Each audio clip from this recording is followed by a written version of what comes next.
Nick Parker is on the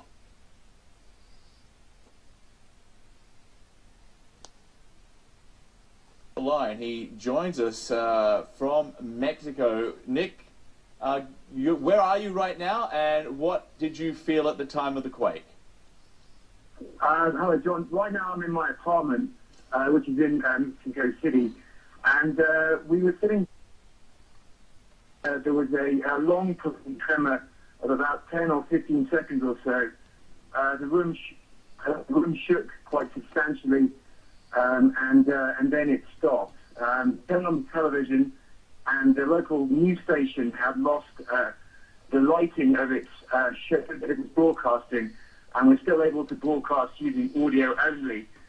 And at the moment, local reports are saying that traffic is normal, but some of the traffic lights have been knocked out as well. So there's some power loss across the city. Okay, just give us some logistics here, Nick. How far away would you say you're from the epicenter of the earthquake? If the epicenter of the earthquake is about 200 kilometers away from Acapulco. That's right. So I would be approximately about 250 kilometers from the epicenter, which is, as you say, near Acapulco. And the fact that we were able to still feel something that was obviously extremely palpable and physically apparent, some distance away, gives you some idea, I guess, of the magnitude of quake, which was 7.9 on the Richter scale. So the fact that it's had some kind of knockout of logistics here in the capital would just give you some idea, I guess, of the possible scale of things closer to the epicenter. So the area where we believe this earthquake is centered, what part of Mexico are we talking here? Would this be an area which is highly populated? We know Mexico, you're a large population, relatively small country. This area, though, that we're talking about, would this be a rural area, or are we talking about villages, towns? What?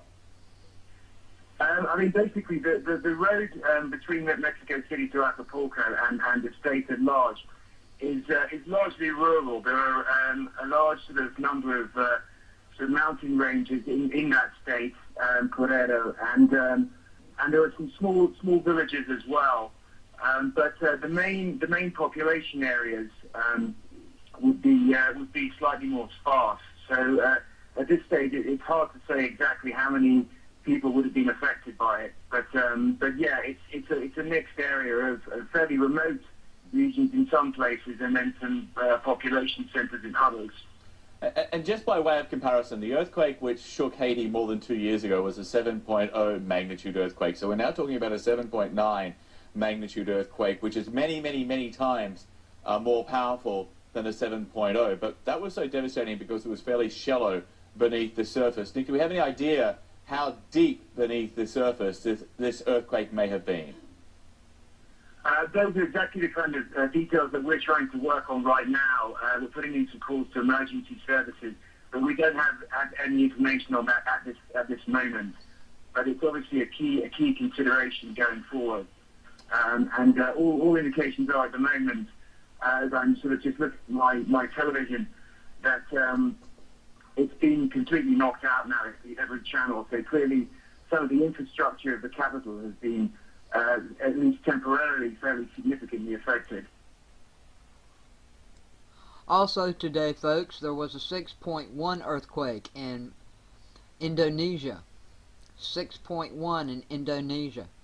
Now, these people have it registered at 7.8. One was 7.9. Now they've dropped it down to 7.6. But there was a 6.1 also today in Indonesia. And here's a picture of it as it came right off the graph today, measuring 7.6 hits, Mexico, US experts. And there's the file from it showing you the graph.